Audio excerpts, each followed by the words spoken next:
Hello everybody and welcome to the ESI Digest. We run through the biggest esports business related news stories of the week. I'm your host Tom Daniels, the sub-editor of Esports Insider, and today we have 5 huge news stories from the world of esports business.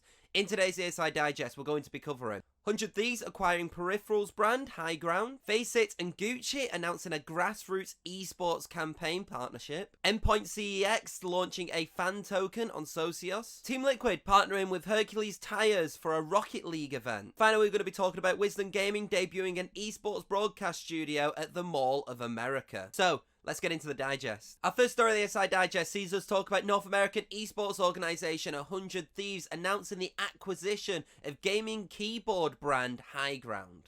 Now, financial figures of the acquisition have not been revealed. However, what was announced is that there will be a 100 Thieves themed keyboard from Higround, which is expected to be the first of a series of collaborations between the two now that the acquisition is complete. I've had a little bit of information about Higround. They were founded in 2020 and they're mainly known for their limited edition keyboard drops. Kind of similar to drops of apparel ranges, Higround don't actually have like an active amount of catalogue in terms of what you can purchase. It's through these limited edition collaborations and drops. One collaboration that Higround recently did is with headphone manufacturer Beats. It has been announced that Higround will remain an independent brand within 100 Thieves. Moreover, the brand also discussed with The Verge that they will venture offer products that are always available and not just in drops as time goes by. Overall, I think this is a smart acquisition from 100 Thieves. As esports and gaming starts to continue to boom and grow, so will different sectors such as peripherals. So actually acquiring a peripherals brand and a keyboard brand in particular is actually a really smart business decision as a whole for the long-term growth of where a lot of people see esports and gaming going. This is also 100 Thieves' first acquisition, so it'll be really interesting to see if this is kind of a one and done and they're just gonna kind of work alongside the competitive teams with the keyboard brand as well, or are they going to kind of acquire even more peripheral brands or even go into different sectors in the future? Our second story of the ESI Digest sees esports tournament organizer FACEIT announce a grassroots esports focused partnership with luxury fashion brand Gucci. According to the release, the two parties will work together on a variety of projects related to community growth and the self-development of esports players. In the announcement, it was revealed that the core function of the partnership will be to empower and celebrate esports talent.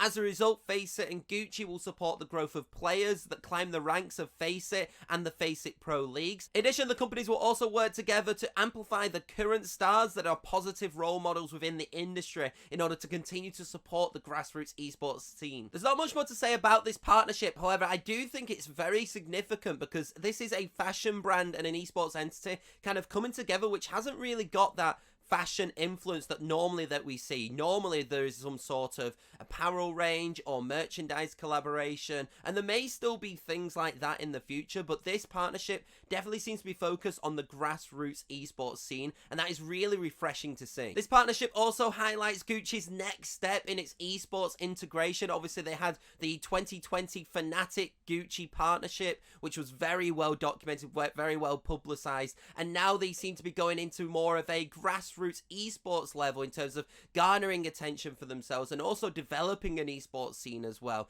So overall, I think this is actually really good for both entities. FACEIT have a very big partner in Gucci who look like they're definitely going to support them in supporting the esports grassroots scene, and then Gucci can also get their name out there even more across an esports community while also doing something which looks to be very beneficial to the sector as a whole. Our third story of the ESI Digest sees UK-based esports organisations Endpoint CeX announced that it will launch fan tokens on blockchain-based fan engagement platform Socios. The deal, which is in partnership with Chills, sees token owners gain a variety of benefits, which includes exclusive content and the ability to vote on monthly polls that will impact decisions made by the UK organisation. In terms of esports, Endpoint is the 6th organisation to launch a fan token on Socios, with others being Team Vitality, Na'Vi and Team Alliance among others. Also, football clubs such as AC Milan, Atletico Madrid, Barcelona, Man City, the list goes on and on, have also gone into this fan token engagement platform in order to boost their fan engagement and provide added rewards to their loyal customers. I think this partnership makes sense, especially as more and more esports organizations are looking to create better fan engagement opportunities in order to cultivate a loyal fan base. As kind of brands are starting to develop, you need to make sure that you have these loyal customers, these loyal fans who are willing to kind of get these benefits, but then also be invested in you as a brand and as an organization, and kind of go past the days where it's a player which people are invested in. It's actually an organization in itself. And I think that having these fan tokens does give loyal fan bases and loyal customers the chance to actually engage and get benefits. Our penultimate story of the ESI Digest sees Team Liquid announce a partnership with Hercules Tires to launch a Rocket League tournament featuring North American teams. Now, the Hercules Tires Invitational Series will see 16 Rocket League teams across North America compete in a two-part event that will commence on October 20th. Some of the teams that have already been announced include G2 Esports, Torrent, XSET, Charlotte Phoenix, and Oxygen Esports, among many others. The series will be live streamed on Team Liquid's channel, and the winners will receive $12,000 in prize money. According to release, Hercules Tires will also offer sponsored chat box giveaways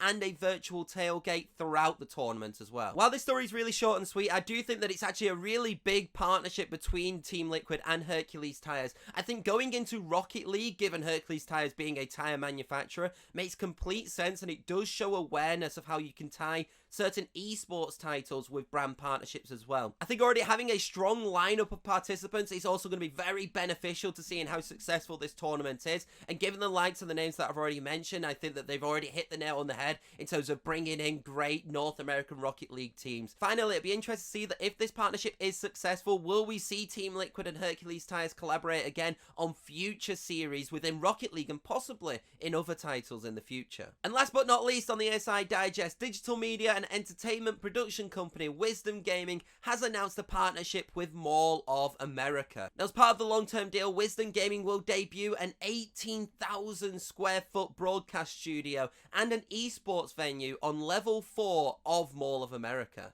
Now, according to release, the new broadcast studio, which is set to open in early 2022, will offer advanced production capabilities for Wisdom's current and future white label partners. Meanwhile, the esports venue will feature a gaming lounge, which will have food and beverages, seating for a live studio audience, and also a retail shop. The release also states that both venues will provide brand and media partners with a platform to engage with esports communities through offering individual naming rights, advertising, and sponsorship opportunities. This is a huge partnership between Mall of America and Wisdom Gaming that should enhance esports opportunities within the area. Having a broadcast studio and also an esports venue inside Mall of America should hopefully bring more attention to esports for people who are just casually going into the mall anyway, but also entice esports fans to go into the mall as well. I think this is a win-win. Be very interested to see what the studio looks like, what the venue looks like, and how we're going to see kind of future broadcasts look in the Mall of America as well. And also for Mall of America, like I said, I think having more people potentially going in